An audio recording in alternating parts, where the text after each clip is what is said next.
ఇది నిరుద్యోగుల అర్థనాదం కాదు. రేవంత్ రెడ్డి గారు, మీరు 25 రోజులు విదేశీ పర్యటనకు వెళ్తున్నారు. మీకు విదేశీ పర్యటన నుంచి వచ్చేలోపు మా విద్యార్థుల సమస్యలు పరిష్కరించకపోతే మీ ముఖ్యమంత్రి పదవి ఉండదు, గుర్తుపెట్టుకో. ఇక్కడ బొద్దింకలు కాదు, బాహుబలులు చెప్తున్నాం. ఈ తెలంగాణ బొద్దింకలు కాదు, తెలంగాణ పోరాటాల బాహుబలుడు. బొద్దింకలకి భయపడి ప్రధానమంత్రి మోడీ గారు పార్లమెంట్ బ్యాక్ డోర్ నుంచి పారిపోయాడు. కాబట్టి mister Revanth Reddy, I'm giving direct warning to you. Mister Rahul Gandhi, madam Soniaji, madam Priyankaji, Khargeji, because of your promises we honor and we respect your promises.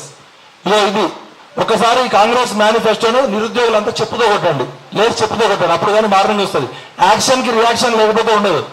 ఇక 25 రోజులు ముఖ్యమంత్రి పోతున్నాడు కదా, దేనికోసం పీకడానికి పోతున్నావు రేవంత్ రెడ్డి? నువ్వు 50 లక్షల మంది నిరుద్యోగులు ఇక్కడ రోజుకొకరు ఆత్మహత్య చేసుకుంటే కాంగ్రెస్ పార్టీ ఎంత అసమర్థ ప్రభుత్వం అంటే, మేమందరం కష్టపడి, మనమంతా కష్టపడి కేసీఆర్ కన్నా రేవంత్ రెడ్డి, కాంగ్రెస్ పార్టీ, రాహుల్ గాంధీ ఇచ్చిన హామీలను నమ్ముకొని మనము 6 నెలలు కష్టపడి, సంవత్సరం కష్టపడి కాళ్ళు మొక్కి తీసుకొస్తే ఈ కేబినెట్ లో ఎంతమంది ఉంటారు? తెలంగాణ 4 కోట్ల మందిని పరిపాలించడానికి 119 మంది ఎమ్మెల్యేలు ఉన్నారు, 40 మంది ఎమ్మెల్సీలు ఉన్నారు, 17 మంది ఎంపీలు ఉన్నారు. వీళ్ళందరూ 17 మంది కేబినెట్ మంత్రులు ఉండాలా అంటే 50 లక్షల మందికి ఒక మంత్రి ఉండాలా. 2.5 సంవత్సరాలు అంటే దాదాపు 1000 రోజుల తర్వాత కనీసం కాంగ్రెస్ పార్టీ 4 కోట్ల మందిని పరిపాలించడానికి కావాల్సిన 17 మంది మంత్రులను కూడా రిక్రూట్మెంట్ చేసుకోలేకపోయింది. సిగ్గులేని ప్రభుత్వం ఇది. ఇప్పుడు 17 మంది మంత్రులు ఉండాలి కదా కేబినెట్. 4 కోట్ల మంది డివైడెడ్ బై 16 వేస్తే 16+1 16 మంది మంత్రులు అంటే ఒక్కొక్కరికి 50 లక్షల మంది, 25 లక్షల మంది, 25 లక్షల మంది విద్యార్థులకి మంత్రి పదవి లేడు, 50 లక్షల మంది నిరుద్యోగులకి మంత్రి లేడు. కాబట్టి రేవంత్ రెడ్డి గారు, రాహుల్ గాంధీ గారు ఇమీడియట్ గా మీరు విదేశీ పర్యటనకు పోయే ముందు విద్యాశాఖ మంత్రిని నియమించుకోండి. మీ సీటు కిందనే అన్ని మంత్రి పదవులు ఎందుకు? నిరుద్యోగులకి ఎంప్లాయ్మెంట్, స్కిల్ డెవలప్మెంట్ కోసం ఇంకో మంత్రి పదవి. 17 మంత్రి పదవులు 2 మంత్రి పదవులు ఖాళీగా ఉన్నాయి. ఆ 2 విద్యార్థులకు ఒక మంత్రి పదవి, నిరుద్యోగులకు ఒక మంత్రి పదవి ఇవ్వాలి. లేకపోతే నువ్వు వచ్చేలోపు ఇక్కడ బొద్దింకాలు బాగుపడలే, నీ సీఎం సీట్ ఉండదు, గుర్తుపెట్టుకో. ఢిల్లీకి వస్తాం అవసరం అయితే. సోనియా గాంధీ ఇంటి ముందు, రాహుల్ గాంధీ ఇంటి ముందు, ప్రియాంక గాంధీ ఇంటి ముందు, ఖర్గే ఇంటి ముందు బొద్దింకలు తెలంగాణ బాగుపడాలు వస్తాయి, గుర్తుపెట్టుకో. ఎంత మందిని చంపుతారో చంపండి. ఇప్పటికే 50 లక్షల మంది పిల్లలు చచ్చిపోతున్నారు. ఇది ఫైనల్ వార్నింగ్. రేవంత్ రెడ్డి విదేశీ పర్యటన నుంచి వచ్చే లోపు వీళ్ళ సమస్యలు శ్రీధర్ బాబుతో మాట్లాడతావా, రాహుల్ గాంధీతో మాట్లాడిస్తావా? మాట్లాడు. లేకపోతే బిడ్డ నువ్వు ఎయిర్పోర్ట్ లో దిగడానికి అక్కడే కూర్చుంటాం. ఫైరింగ్ చేస్తే చేసుకో, సావడానికైనా సంపడానికైనా సిద్ధం. ఇది ఫైనల్ వార్నింగ్ ఫర్ తెలంగాణ నిరుద్యోగులు. We respect constitution, we respect law and order. ఇంకా ఎంతకాలం కావాలి తెలంగాణ నిరుద్యోగులు? తెలంగాణ అంటేనే నిరుద్యోగుల కష్టాలు, తెలంగాణ అంటేనే విద్యార్థుల కష్టాలు. నువ్వు ఫ్యూచర్ సిటీ వద్దు, మాకు అందాల పోటీలు వద్దు, మూసీ నది వద్దు. మూసీ నది కోసం 1,50,000 కోట్లు ఉంటాయి కానీ నిరుద్యోగులకు డబ్బులు ఉండవు. అందాల పోటీల కోసం డబ్బులు ఉంటాయి కానీ నిరుద్యోగులకు ఉండవు. ఫ్యూచర్ సిటీ కోసం డబ్బులు ఉంటాయి కానీ నిరుద్యోగులకు ఉండవు. ఫార్మసిటీ కోసం డబ్బు ఉంటాయి, మాకుండవు. ఎవరు పీకడానికి రా ఫ్యూచర్ సిటీ? ఎవరి ఫ్యూచరు, ఎవరి కోసం ఫ్యూచరు? ఇది మొత్తం కూడా గ్లోబలైజేషన్ లో, ఆ దావోస్ లో జరుగుతున్న వరల్డ్ ఎకనామిక్ ఫోరం లో అమెరికా అధ్యక్షుడు ట్రంప్ పేరు మీద హైదరాబాద్ లో రోడ్డు పెట్టిందంటేనే ఈయన అమెరికా చెప్పినట్టు చెప్పు చేతుల్లో ఉంటుండు. ఆ 50,000 ఎకరాల భూమి అమెరికా కంపెనీలకు ఇవ్వడానికి చేస్తున్నాడు. ప్రపంచంలోనే మొట్టమొదటి virtual city, AI city, gaming city పేరుతో మన నోట్లో మన్ను కొడుతున్నాడు. నిరుద్యోగుల నోట్లో మన్ను కొట్టిన ప్రభుత్వాలు కూలిపోవాలి, కాలిపోవాలి. నిరుద్యోగుల నోట్లో మన్ను కొట్టిన ప్రభుత్వాలు, నిరుద్యోగుల నోట్లో మన్ను కొడుతున్న ప్రభుత్వాలు బిడ్డ ఖబర్దార్ Rahul Gandhi. We are warning to direct Rahul Gandhi.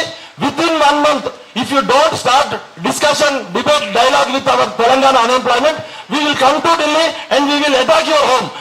ఏం చేసుకుంటావు, ఏం పిక్కుంటో పిక్కు రాహుల్ గాంధీ. Direct warning. 10 సంవత్సరాల నుంచి పోరగాళ్ళందరూ రోడ్ల మీద తిరుగుతున్నారు. ఉద్యోగాలు లేవు. టీఎస్పీఎస్సీ నాశనమైంది. దాన్ని సక్రమంగా చేసేటటువంటి పరిస్థితి లేదు. జీవోల మీద జీవోలు ఇస్తున్నారు, ఉద్యోగాలు రాకుండా చేస్తున్నారు. వీళ్ళే జీవోలు ఇస్తారు, వీళ్ళే ఉద్యోగాల నోటిఫికేషన్స్ ఇస్తారు, మళ్ళీ వీళ్ళే పోయి కోట్ల కేసులు ఇస్తారు. ఇదే నడిచింది మొత్తం తెలంగాణ అంతా. కాబట్టి ఇంకా విద్యార్థులు ఒకరితోనే మోసపోయినామనే కదా. ఎందుకంటే మీరు బీఆర్ఎస్ ని ఓడగొట్టిన ఒక మాట చెప్తారా మీరు అందరూ? తెలంగాణలో ఉన్నటువంటి ప్రభుత్వం, మొదటి ప్రభుత్వం ఎందుకు ఓడిపోయింది చెప్పండి? నియామకాలు కాలేదనే కదా, ఇచ్చినటువంటి మాటలు నిలబెట్టుకోలేదనే కదా. మనం గజ్జె కట్టుకొని కాలికి చక్రాలు కట్టుకొని నిరుద్యోగులందరూ కలిసి పోయి ఇంటింటికి తిరిగి కాంగ్రెస్ పార్టీని గెలిపిస్తే కాంగ్రెస్ వాడు ఏం చేసిండు? నమ్మిచ్చి గొంతు కోసిండు. ఇవాళ కోలుకుంటలేం మనం. దౌర్జన్యం, ద్రోహం ఏ విధంగా జరిగింది అన్నది ఒక్కసారి ఆలోచించాలి. సెంటిమెంట్ అన్న దాన్ని వాడుకొని సెంటిమెంట్ అనే పదం తెలంగాణ సెంటిమెంట్ మీద మన యొక్క విద్యార్థుల యొక్క నిరుద్యోగుల యొక్క జీవితాలతోన ఈ రాజకీయ పార్టీలో ఆడుతున్నటువంటి వికృత క్రీడ ఏదైతే ఉందో దాన్ని కనీసం ఇప్పటికైనా కూడా గమనించాల్సినటువంటి అవసరం ఖచ్చితంగా ఉంది తెలంగాణలో. ఎందుకంటే ప్రపంచంలో ఒక విప్లవాత్మకమైనటువంటి ఒక సుదీర్ఘమైనటువంటి పోరాటం చేసినాము మనం తెలంగాణ ఉద్యమంతో. ప్రపంచంలో ఎలా జరగలే. మనం దాదాపు 60 ఏళ్ల నుంచి ఇంకెప్పుడు మా తెలంగాణ మాకొస్తుంది, మా నిధులు మాకొస్తాయి, మా నీళ్లు మాకొస్తాయి, మా ఉద్యోగాలు మాకొస్తాయి అనే ఆశపడి మనం ఏం చేసినాం? 2009లో మొదలైతే 2014 వరకు ఉద్యమం చేసినామా లేదా? చేసిన తర్వాత ఏమైంది? కుటుంబ పాలన వచ్చింది. కుటుంబ పాలనలో విద్యార్థుల జీవితాలు ఆగమైనాయి. మళ్ళా ఇంకో పాలన వచ్చింది, భస్మాసుర హస్తం వచ్చింది. ఈ హస్తం చేతిలో ఎవరు మీద చేతి పెడితే ఆ యొక్క వాళ్ళు సర్వనాశనం అయ్యేటటువంటి పరిస్థితి వచ్చింది. ఈ యొక్క రేవంత్ రెడ్డి గవర్నమెంట్ వచ్చినాక ప్రైవేట్ రంగం అనే అంశమే మర్చిపోయినాం. పెట్టుబడులు వస్తున్నాయంటే పెట్టుబడులు రావడం లేదు, ఉద్యోగాలు వస్తున్నాయంటే ఉద్యోగాలు రావడం లేదు. మరి ఏంటి పరిష్కారం? తెలంగాణ పబ్లిక్ సర్వీస్ లెక్కల ప్రకారం 31,56,000 మంది టీఎస్పీ దగ్గర పేర్లు నమోదు చేసుకున్నారు. కానీ మీరు ఇచ్చిన టీఎస్పీ ద్వారా ఇచ్చిన ఉద్యోగాలు 1,00,000 లోపే ఉన్నాయి తప్ప ఇప్పటి వరకు ఎక్కువ కాలేదు. పేర్లు నమోదు చేసుకున్న వాళ్ళు 31 లక్షల మంది ఉన్నారు. దాని బయట ఉన్న వాళ్ళకి 20 లక్షల మంది ఉంటారు. తెలంగాణలో 50 లక్షల మంది నిరుద్యోగ వ్యవస్థ వాళ్ళ కొనసాగుతుంది. అందరూ 10,000, 15,000, 20,000 రూపాయలతో ఎంటై చేసిన వాడికి, బీటెక్ చేసిన వాడికి 15,000 రూపాయలు కూడా రానొక పరిస్థితి వాళ్ళ తెలంగాణలో ఉంది. దాని పరిష్కారం ఏంటి అంటే హైదరాబాద్ అనేది పెద్ద హబ్బు. హైదరాబాద్ లో 30 లక్షల ఉద్యోగాలు ఉన్నాయి. ఆ 30 లక్షల ఉద్యోగాలలో తెలంగాణ బిడ్డ లేడు. అన్ని కూడా కంప్లీట్ 60% పైగా ఉద్యోగాలు ప్రైవేట్ రంగంలో ఇవాళ కూడా పక్క రాష్ట్రాల వాళ్ళే పొందుతున్నారు. హైదరాబాద్ లో 10 లక్షల మంది సాఫ్ట్వేర్ ఇంజనీర్లు ఉన్నారు. హైదరాబాద్ వల్ల సాఫ్ట్వేర్ రంగానికి అద్భుతమైనటువంటి మార్కెట్ కల్పిస్తున్నది. దాంట్లో 1,00,000 మంది మాత్రమే తెలంగాణ బిడ్డలు. మిగిలిన 9 లక్షల మంది నిరుద్యోగ ఎవరంటే బయట వాళ్ళే. ఆంధ్ర వాళ్ళు, పక్క రాష్ట్రాల వాళ్ళు 9 లక్షల మంది ఉంటే తెలంగాణలో 1,00,000 మంది ఉన్నారు. మన 9 లక్షల మంది తెలంగాణ బిడ్డలకు స్కిల్ డెవలప్మెంట్ ప్రోగ్రామ్ కనుక ఏర్పాటు చేస్తే, ఇవాళ యూనివర్సిటీ 11 యూనివర్సిటీలు ఉన్నాయి. ఆ యూనివర్సిటీలలో ఖచ్చితంగా కోర్సు ఏర్పాటు చేయాలి. స్కిల్ డెవలప్మెంట్ కోర్స్ అనే దాన్ని ఏర్పాటు చేస్తేనే న్యాయం జరుగుతుంది తప్ప న్యాయం జరగదు. ప్రతి సంవత్సరం 1,00,000 మందికి 2 లక్షల మందికి ఈ రకాల స్కిల్ డెవలప్మెంట్ ప్రోగ్రామ్ ఏర్పాటు చేసి హైదరాబాద్ లో ఉన్న ప్రైవేట్ ఉద్యోగాల వైపు మళ్ళిస్తేనే సమస్య పరిష్కారమైన దొరుకుతుంది. ఇవాళకి పేరుకు మాత్రం హైదరాబాద్ మన రాష్ట్ర రాజధాని. హైదరాబాద్ లో తెలంగాణ పిల్లలు ఉన్నారంటే తెలంగాణ పిల్లలు ఎవరు లేరు. కంప్లీట్ నాన్ లోకల్ కబ్జాల్లో మనకు హైదరాబాద్ ఉంది. మళ్ళీ 1952 నాటి ఇడ్లీ సాంబార్ గోబ్యాక్ అనే పదం కనుక రాకపోతే, ఉద్యమం చేయకపోతే ఈ హైదరాబాద్ లో తెలంగాణలో నా తెలంగాణ బిడ్డలు అనేది ఉన్నారు. కాబట్టి దాన్ని ఉండరు. కాబట్టి దాన్ని మళ్ళొకసారి మూమెంట్ గా తీసుకొని ప్రైవేట్ రంగంలో ఉద్యోగాలు, ప్రభుత్వ రంగంలో ఉద్యోగాలు, నిరుద్యోగాలంతా ఐక్యంగా కొట్లాడి ఆ ఉద్యోగాల సాధన కోసం ప్రయత్నం చేయాలా. సో ఈ రోజున మేము 3 పాయింట్స్ చెప్పదలుచుకున్నాం. వెంటనే వచ్చేసి డిఎస్సి 25,000 జాబులను రిక్రూట్మెంట్ చేయాలి. అదే విధంగా వచ్చేసి 25,000 ఎస్ఐ అండ్ పోలీస్ జాబులను వెంటనే భర్తీ చేయాలి.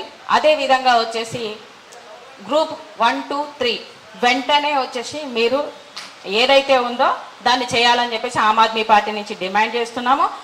లేకపోతే ఆమ్ ఆద్మీ పార్టీ ఖచ్చితంగా నిరుద్యోగుల తరపు నుంచి ధర్నాకు పిలుపునివ్వడం జరుగుతుంది. ఇంకొకటి, ఈ 2 చేతులు ఉన్నాయి. ఒక చేతు కాంగ్రెస్ ప్రభుత్వానికి, ఇంకో చేతు ఈరోజు బీజేపీ ప్రభుత్వానికి. ఎందుకంటే బీజేపీ ప్రభుత్వం 2 కోట్ల ఉద్యోగాలు ఇస్తా అన్నది, కాంగ్రెస్ ప్రభుత్వం 2 లక్షల ఉద్యోగాలు అన్నది. ఇవన్నీ ఇవ్వడానికి 3 సంవత్సరాలైనా తెలంగాణ ప్రభుత్వానికి చేత కావట్లేదు. 13 సంవత్సరాలైనా కానీ బీజేపీకి ప్రభుత్వం కావట్లేదు. కాబట్టి ఈ రోజున ప్రతి యువతకు 2 చేతులు ఉన్నాయి. ఈ 2 చేతులు కలిస్తే మీరు ఏమవుతారు అనేది ఒకసారి ఆలోచించాల్సిన అవసరం ఉందని చెప్పి ప్రభుత్వాలకు తెలియజేస్తున్నాము. ఇక మీద ఎలాంటి ఒక ఉద్యమం రావాలి అంటే ఈరోజు యువత బహుజన నిరుద్యోగ పోరాటం అని చెప్పి తీసుకొస్తే బాగుంటుందని చెప్పేసి అస్మా గారికి తెలియజేస్తున్నాను. ఈ రాజకీయ పార్టీలు ఏ పార్టీ అయినా కూడా నిరుద్యోగుల మీద మొసలి కన్నీరే కారుస్తున్నాయి. మీరు వాళ్ళ మాటలు నమ్మితే మీ ఉద్యమం ముందుకు పోదు. మీరంతా కూడా ఐక్యంగా ఒకే వేదిక మీద మరి పోరాడి ఈ ప్రభుత్వాలను, ఈ రాజకీయ పార్టీలలో కళ్ళు తెరిపించేలాగా మీరే ఒక వేదికను నిర్మించుకోవటం మంచిది. తెలంగాణ సమాఖ్య ఈ విషయంలో మీకు ఎప్పుడు వెన్నుదన్నుగా నిలుస్తుంది, నిలబడి పోరాడుతుంది. జార్ఖండ్ లో జేపీఎస్సీ ఉద్యమాన్ని చూసినాం. అసెంబ్లీని బద్దలు కొట్టుకుంటూ అసెంబ్లీని లోపడబోయే విధంగా వాళ్ళ యొక్క ఉద్యమాన్ని ముమ్మరం చేస్తా ఉన్నారు. మరి ఇక్కడ 50 లక్షల మంది ఉన్నటువంటి నిరుద్యోగుల్లో 50 మంది నిరుద్యోగులు మనం రోడ్లపైన రావడానికి కష్టపడుతున్నామంటే ఎక్కడ వైఫల్యం చూస్తున్నామో ఒకసారి కూర్చొని అనేక విద్యార్థి సంఘ నాయకులు ఎవరికి వారి సపరేట్ గా కాకుండా అందరూ కలిసి ఒక జేఏసీగా ఫామ్ అయ్యి ఆ జేఏసీ తరఫున మీ యొక్క వాయిస్ ని ప్రభుత్వానికి వినిపించవలసిందిగా మరొకసారి మనవి చేస్తా ఉన్నా. ఇలా ఎన్ని ఉద్యోగాలు ఇచ్చారని చెప్పి ఈ సందర్భంగా నేను అడుగుతున్నా. వాళ్ళు పదే ఈ 30 నెలల్లో మేము 70,000 ఉద్యోగాలు ఇస్తున్నట్టు మీరు ముఖ్యమంత్రిగా మీరు మీ గుండె మీద చేసుకొని రేవంత్ రెడ్డి గారు మీరు ఎన్ని ఉద్యోగాలు ఇచ్చారో ఈ వేదిక నుంచి మేము అడుగుతున్నాం. దమ్ముంటే మీరు శ్వేతపత్రం రిలీజ్ చేయాలి. ఎందుకంటే గత ప్రభుత్వం వచ్చినటువంటి నోటిఫికేషన్ కావచ్చు, గత ప్రభుత్వం పెట్టినటువంటి ఎగ్జామ్స్ కు మీరు ఆర్డర్లు ఇచ్చి మేము ఉద్యోగాలు ఇచ్చామని చెప్తారు. ఇలా మీరు ఉద్యోగాలు ఇవ్వలేక ఇలా నిరుద్యోగులను పూర్తిగా మోసం చేసి ఆనాడు మీ నాయకుడు రాహుల్ గాంధీ కావచ్చు, ప్రియాంక గాంధీ కావచ్చు, ఇదే అశోక్ నగర్ వేదికగా ఆనాడు వచ్చి ఇదే నిరుద్యోగులను మోసం చేసి యువ సంగ్రామం పేరు మీద సరూర్ నగర్ వేదికగా మీటింగ్లో పెట్టి యువకులంతా మోసం చేశారు. మీరు సంవత్సరం లోపల ఇస్తున్నటువంటి 2 లక్షల ఉద్యోగాలు ఎట్టి పరిస్థితుల్లో ఇచ్చి తీరాలని చెప్పి మేము డిమాండ్ చేస్తాం. ఉద్యోగాలు ఇస్తామని చెప్పేసి రాజకీయ నిరుద్యోగులంతా ఉద్యమం చేసినట్టు నటించి అధికారంలోకి వచ్చారు. అధికారంలోకి వచ్చిన తర్వాత అందరూ మంత్రి పదవులు తీసుకున్నారు. వాళ్ళ అనుచరులకి మంత్రి పదవులు ఇప్పించుకున్నారు, ఎమ్మెల్యే పదవులు ఇప్పించుకున్నారు, వాళ్ళ భార్యలకి వాళ్ళ కుటుంబ సభ్యులకి కార్పొరేషన్ పదవులు ఇప్పించుకున్నారు. కానీ ఈ రోజు కోట్లాది మంది నిరుద్యోగులు, లక్షలాది మంది నిరుద్యోగుల సమస్యలు మాత్రం ఈ రోజు మాట్లాడుతున్నా వినట్టు నటిస్తున్న పరిస్థితి కనిపిస్తా ఉంది. కాబట్టి ఖచ్చితంగా జార్జ్ రెడ్డి పీడిఎస్ విద్యార్థి సంఘంగా ఇక్కడున్న అన్ని యూనివర్సిటీల విద్యార్థులుగా, విద్యార్థి సంఘాల నాయకులుగా, నిరుద్యోగులుగా ఈ ప్రభుత్వాన్ని హెచ్చరిస్తా ఉన్నాం. మీరు నోటిఫికేషన్లు ఇచ్చుకొని ఎట్లయితే ఎమ్మెల్యే పదవులు, మంత్రి పదవులు భర్తీ చేసుకుంటా ఉన్నారో, మీరు ఎట్లయితే పదవుల కోసం ఢిల్లీ పోయి లాబింగ్ చేసుకుంటా ఉన్నారో, నిరుద్యోగులు అడుగుతున్నటువంటి డిమాండ్లు ఏవైతున్నాయో వీటిని తక్షణమే నెరవేర్చకపోతే మాత్రం తెలంగాణలో మీ ఇంటి ముందుకు వచ్చి, మీ మంత్రుల కార్యాలయం ముందుకు వచ్చి, మీ అడుగడుగున మీ అసెంబ్లీలకు వచ్చి తెలంగాణ నిరుద్యోగ లోకం అడ్డుకుంటుందనే విషయాన్ని ఈ సందర్భంగా నేను గుర్తు చేస్తా ఉన్నా. ముఖ్యంగా ఇక్కడున్న డిమాండ్లు ఈ రాష్ట్రంలో అధికారాన్ని అడగట్లేదు. ఈ రాష్ట్రం కోసం కష్టపడ్డ యువతలుగా, చదువుకున్న విజ్ఞానవంతులుగా, ఈ రాష్ట్రాన్ని అభివృద్ధి చేసే విద్యార్థులుగా ఈ రాష్ట్ర బాగు కోసం ఉద్యోగాలు భర్తీ చేయండి అని అడుగుతా ఉన్నాం. రిజర్వేషన్లతో ప్రత్యేక కేటగిరీ కింద ఏజెన్సీ ప్రాంతాలలో ఉద్యోగాల నోటిఫికేషన్లు జారీ చేసేవారు.